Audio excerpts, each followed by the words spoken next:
आज हम लोग डिस्कशन करेंगे इंडियन इकोनॉमिक्स का पार्ट जो कि पॉवर्टी है। पॉवर्टी मतलब आप लोग को सबको पता है गरीबी, ठीक है, गरीबी। तो बहुत लोग आए जो कि गरीबी को डिफाइन किए अलग अलग तरीके से, ठीक है। या तो गरीबी को देखिए दो तरह से हम लोग डिफाइन करते हैं इन जनरल। क्या है, एक तरीका है कि क्या आपका इनकम है, हम लोग सब जानते हैं इनकम के बेसिस पे। और क्या आपका इनकम है, सिंपल सा बात है, कितना पैसा आप कमा रहे हैं तो आप अमीर है कि गरीब है, ठीक। दूसरा तरीका हो सकता है कि कितना कैलोरी आपका कंजम्पशन है, उतना अगर आपका जितना रिक्वायरमेंट है, जितना कैलोरी मिनिमम कैलोरी रिक्वायरमेंट है, क्योंकि आप इनकम करके क्या खाना ही तो खाएंगे, ठीक है। तो अगर वो खाना खा रहे हैं तो ये कैलोरी अगर आपका मीट हो रहा है, ठीक है, ये टारगेट आपका मीट हो जा रहा है, तो फिर आप पॉवर्टी के ऊपर है या फिर नीचे है, ठीक है। तो सिंपल हम लोग डिस्कशन करते हैं कि क्या है आपको पॉवर्टी और कौन इसको पब्लिश करता है। सबसे पहले आता है प्लानिंग कमीशन, जो कि पहले नाम होता था, अभी क्या होता है नीति आयोग, ठीक है। ये पब्लिश करता है पॉवर्टी एस्टीमेट्स, मतलब देश में कितना पॉवर्टी को एस्टीमेट करता है। जैसे इस साल कितना पॉवर्टी है, पिछले साल कितना पॉवर्टी था, तो ये पब्लिश करता है कौन, प्लानिंग कमीशन, जो कि अभी नीति आयोग होता है। ये किस बेसिस पे, इसको डेटा कहाँ से आता है, तो इसको डेटा देता है NSSO।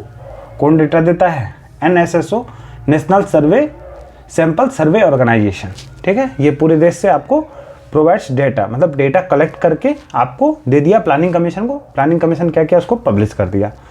पहले के टाइम में NSSO अलग होता था, CSO अलग होता था। जैसे CSO ये आपको कोई और डेटा कलेक्ट कर लिया, ठीक है, NSSO कुछ और डेटा कलेक्ट कर लिया। ये सब एक्चुअली सर्वे करते हैं। तो ये NSSO और CSO, सेंट्रल स्टैटिस्टिक्स ऑर्गेनाइजेशन, ये दोनों मिलके अभी एक NSO बन गया, नेशनल सर्वे ऑर्गेनाइजेशन, ठीक है, NSO 2019 में, जो कि 2019 में आपको अब 2019 के बाद से NSSO और CSO को एक बना दिया। क्या बना दिया, NSO बना दिया, ठीक है।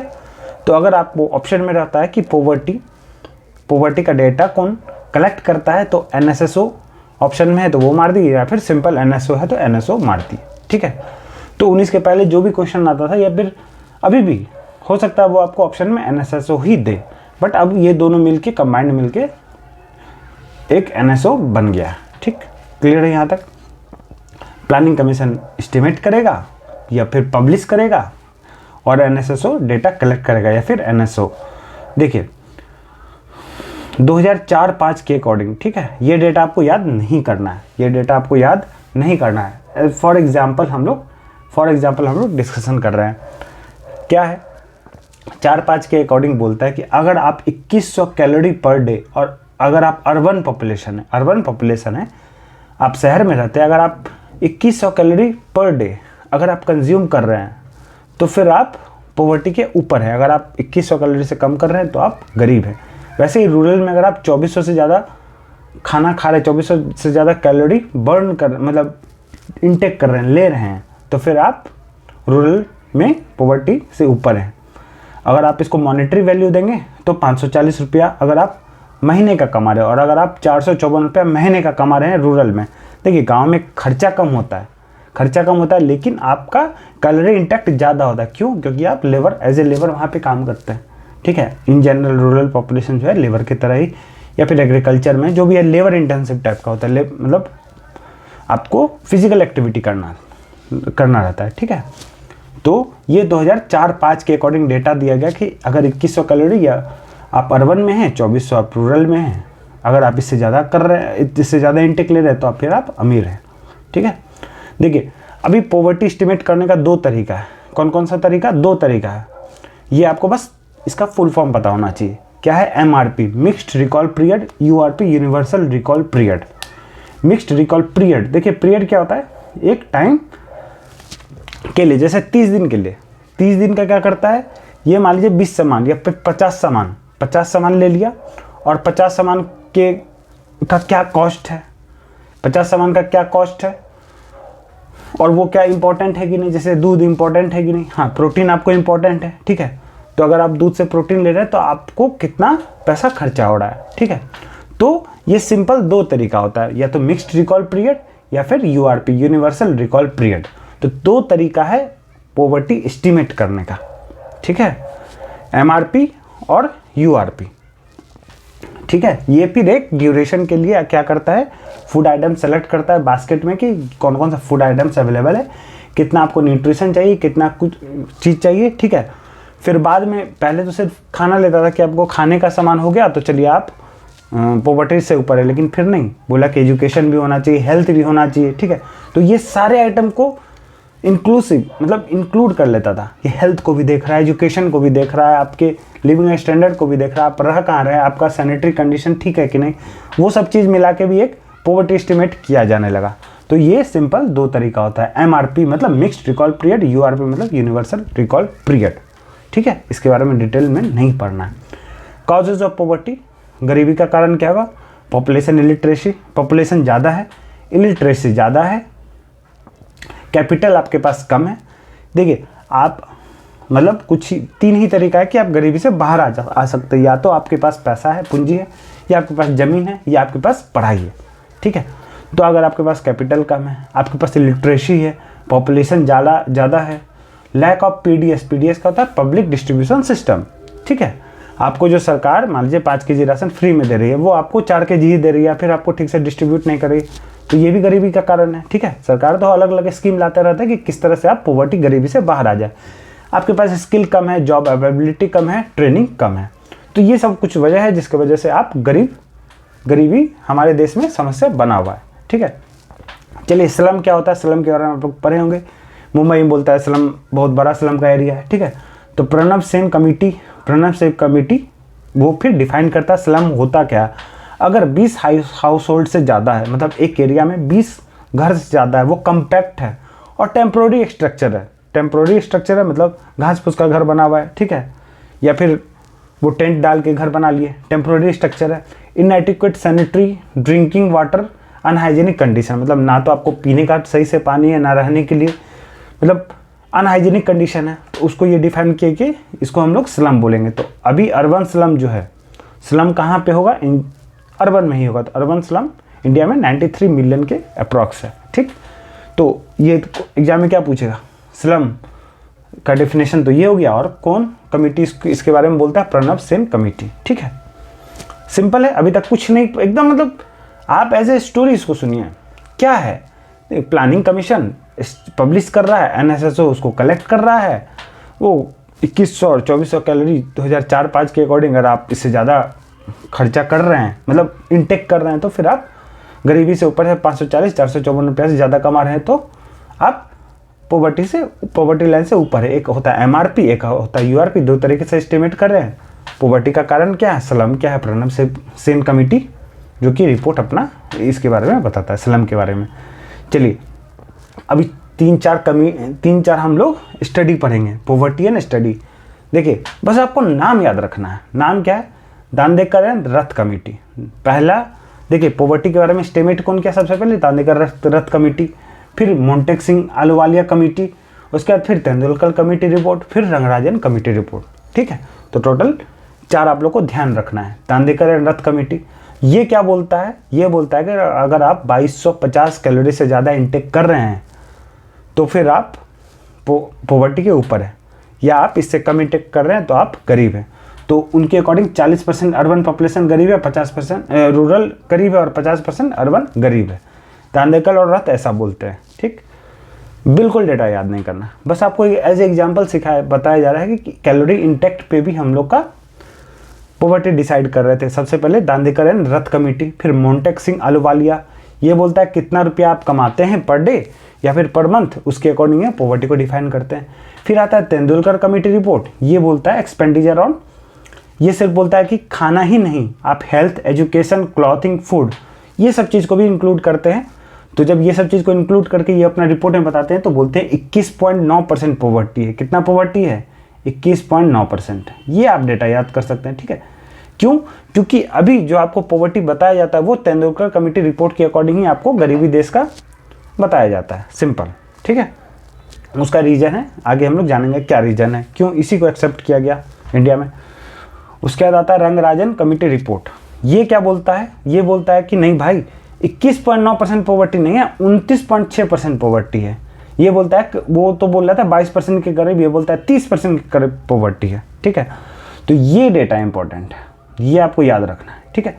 क्या बोलता है ये बोलता है रंगराजन कमेटी कि अगर आप 32 रुपया पर डे कमा रहे हैं, ये कहाँ पे, रूरल में, और अर्बन में 47 रुपया पर डे कमा रहे हैं, इससे ज़्यादा कमा रहे हैं तो आप पॉवर्टी लाइन के ऊपर हैं। तो अगर आप 32 रुपया पर डे कमा रहे हैं 30 दिन में, तो कितना हो गया, करीब 900 समथिंग, ठीक है, 960 रुपया, हाँ यही 972 रुपया, 31 दिन ले लिया तो 972 रुपया, ठीक है। तो सिंपल आपको ये अगर याद कर लिए आप, ये दोनों डेटा याद कर लिए, तो आप 30 दिन का कैलकुलेट कर लेंगे, है ना। 47 दिन अगर आप अर्बन में कमा रहे हैं तो 30 से मल्टीप्लाई, इसको 50 मान लीजिए, इसको 30 मान लीजिए, तो करीब 1500, वही बोला है 1407 रुपया, ठीक है। ये आपका मंथली है।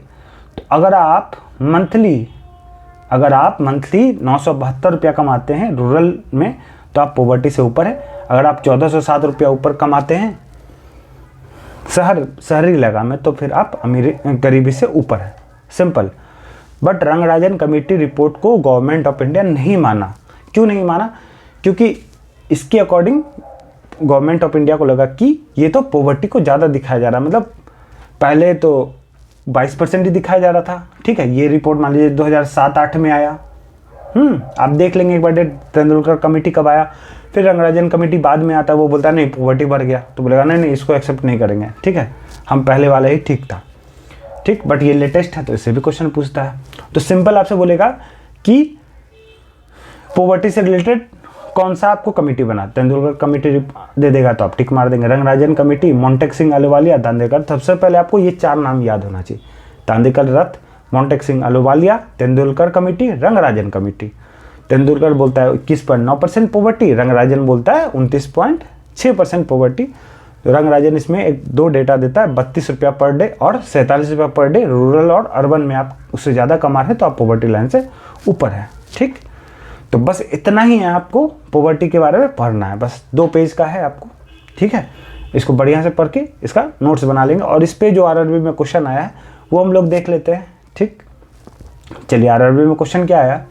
सबसे पहला क्वेश्चन 2014 में आया, रंगराजन कमेटी 2014 में आया। ये क्या बोलता है, तो पहला ऑप्शन पढ़ेंगे, a person who has monthly per capita consumption less than 1407, मतलब आप 1407 रुपया से कम कमा रहे हैं तो अर्बन एरिया में तो आपको पुअर माना जाएगा, गरीब माना जाएगा। बिल्कुल सही है, ठीक है, गरीब माना जाएगा।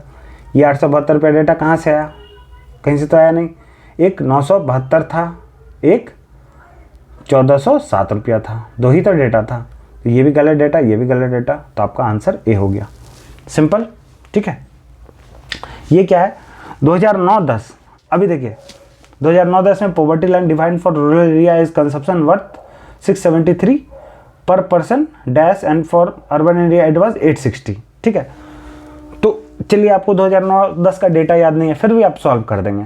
क्या क्यों सॉल्व कर देंगे, ये बोल रहा है, देखिए 2014 में तो आप 1407 रुपया पर मंथ कमा रहे हैं, इससे ज़्यादा कमा रहे हैं तो आप फिर पॉवर्टी लाइन के ऊपर हैं, ठीक है, अर्बन में।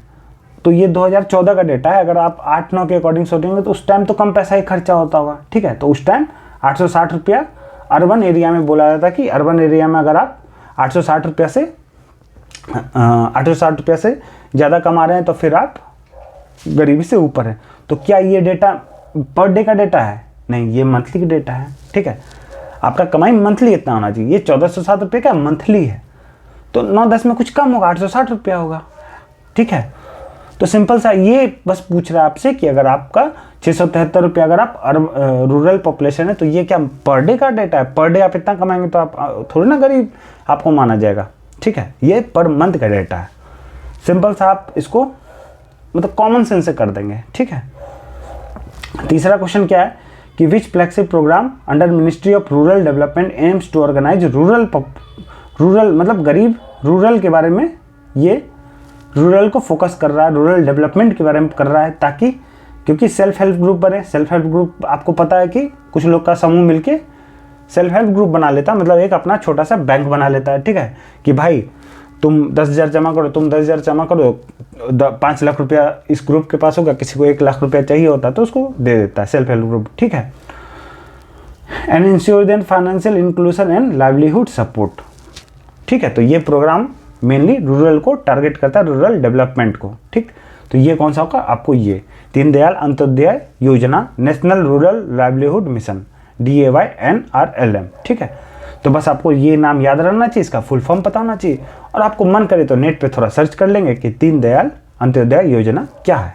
ठीक है, क्योंकि इसके बारे में क्वेश्चन पूछ चुका है, मात्र 3 क्वेश्चन पूछा है RRB में। ठीक है, प्रीवियस ईयर में, बट जरूरी नहीं है, क्योंकि अब RRB में इकोनॉमिक्स का वेटेज बढ़ चुका है, तो इसलिए आप मान सकते हैं कि आपको यहाँ से पॉवर्टी से क्वेश्चन पूछा जा सकता है, तो जिसमें से कि टफ क्वेश्चन तो आपको पूछा ही नहीं गया। ठीक है, आपको ये 4 जो स्टडी किया गया है, ये 4 जो कमिटी है, या फिर 4 जो रिपोर्ट है, इसका नाम पूछ सकता था। ठीक है, ये डेटा तो आपको एकदम बाय हार्ट होना चाहिए। ठीक, और MRP URP 2 तरीके से करते हैं, और कौन डेटा कलेक्ट करता है, कौन पब्लिश करता है, ये एकदम पूछ सकता है। ठीक है, तो बस 15-16 मिनट में आपका एक पॉवर्टी पूरा टॉपिक खत्म हो गया, बस 16 मिनट में। ठीक है, इसी तरह से करके आपको हर दिन 4-5 टॉपिक अगर आप कंप्लीट करते जा रहे हैं, तो एग्जाम में जाके आप एग्जाम में जाके क्वेश्चन खोजेंगे कि पॉवर्टी का कहाँ क्वेश्चन है। ठीक है, तो ये मिनिमम है, मतलब इतना तो आपको आना चाहिए, इससे ज़्यादा आप पढ़ सकते हैं तो पढ़िए। ठीक है, चलिए मिलते हैं नेक्स्ट वीडियो में। Have a nice day.